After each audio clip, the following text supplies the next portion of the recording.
പെരുന്നാൾ വ്ളോഗ് ഇവിടെ പെരുന്നാൾ വ്ളോഗ് ഒന്നും കണ്ടില്ലെന്ന് വന്നിട്ട് കുറേ പേര് നമുക്ക് മെസ്സേജ്. അപ്പോൾ ഇന്ന് നമുക്ക് പെരുന്നാൾ വ്ളോഗ് കാണാം. അപ്പോൾ നമ്മളൊരു ഗെറ്റ് റെഡി വിത്ത് അസ് ഒക്കെ എടുക്കുകയാണ്.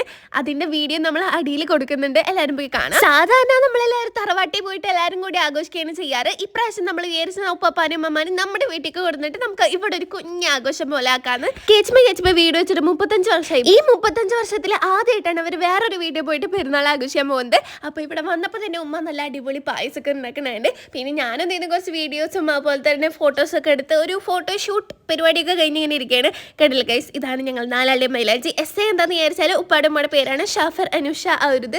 പിന്നെ കുറച്ച് ആസ് യൂഷ്വൽ നമ്മുടെ സദ്യ പരിപാടി. ഞങ്ങൾ എന്നും പെരുന്നാൾ സദ്യയാണ് വെക്കാറ്.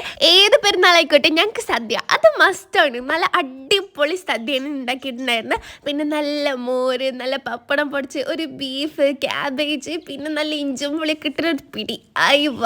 പിന്നെ നമ്മൾ കുറച്ച് കഴിഞ്ഞപ്പോൾ പായസമൊക്കെ കുടിച്ചിട്ടുണ്ടായിരുന്നു. അതിൻ്റെ വീഡിയോ നിർത്തില്ല. അങ്ങനെ കുറച്ച് കഴിഞ്ഞപ്പോൾ ഉച്ചയൊക്കെ കഴിഞ്ഞ ശേഷം നമ്മൾ വിചാരിച്ചു നമുക്ക് ഇവിടെ അടുത്തൊരു പാടുണ്ട്, അക്വഡേറ്റ് അങ്ങനെ എന്തോ പറഞ്ഞിട്ടുള്ള ഒരു പാടം. അപ്പോൾ നമ്മൾ വിചാരിച്ചു എന്നാൽ കീച്ചുമാനെ കൂട്ടിയിട്ട് നമുക്ക് അങ്ങോട്ടൊക്കെ ഒന്ന് പോകാമെന്ന് വിചാരിച്ചു. നല്ല പ്രകൃതി രമണീയമായ ഒരു സ്ഥലമാണ് ഗൈസ്. ഈ ഒരു പാടത്തിൻ്റെ നടുവിൽ കൂടെ ഒരു പാലം, നല്ല രസം ഉണ്ടെങ്കിൽ ഇതിൻ്റെ ഫുൾ വീഡിയോ നമ്മൾ വേറൊരു വീഡിയോ ഇട്ടിടാട്ടോ. അങ്ങനെ കുറച്ച് കഴിയുമ്പോൾ തേരാപ്പാര കുറച്ച് നേരമൊക്കെ നടന്നതിന് ശേഷം നമ്മൾ നേരെ വീട്ടിൽ പോയി. അവിടെ പിന്നെ നമ്മൾ കുറച്ച് മുന്നേ പടക്കം വഞ്ചിച്ചിട്ടുണ്ടായിരുന്നു, അതൊക്കെ പൊട്ടിക്കുന്നത്. ഇത് സ്റ്റാർട്ട് ചെയ്തപ്പോൾ തന്നെ ചെറുതായിട്ടൊന്ന് മൂഞ്ചിട്ടാണ് ഇത് സ്റ്റാർട്ട് ചെയ്തത് തന്നെ.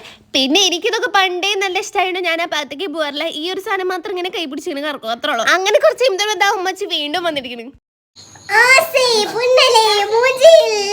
തളരില്ല ഉണ്ണി, തളരില്ല.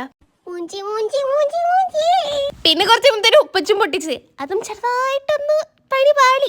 അങ്ങനെ ഇതോടുകൂടി നമ്മുടെ ഈ പെരുന്നാൾ അങ്ങനെ അവസാനിച്ചിരിക്കുകയാണ്. ഇനി അടുത്ത പെരുന്നാൾ ഇതിന് അടിപൊളിയാക്കട്ടെ. അപ്പത്തുള്ള ഗസ്റ്റ്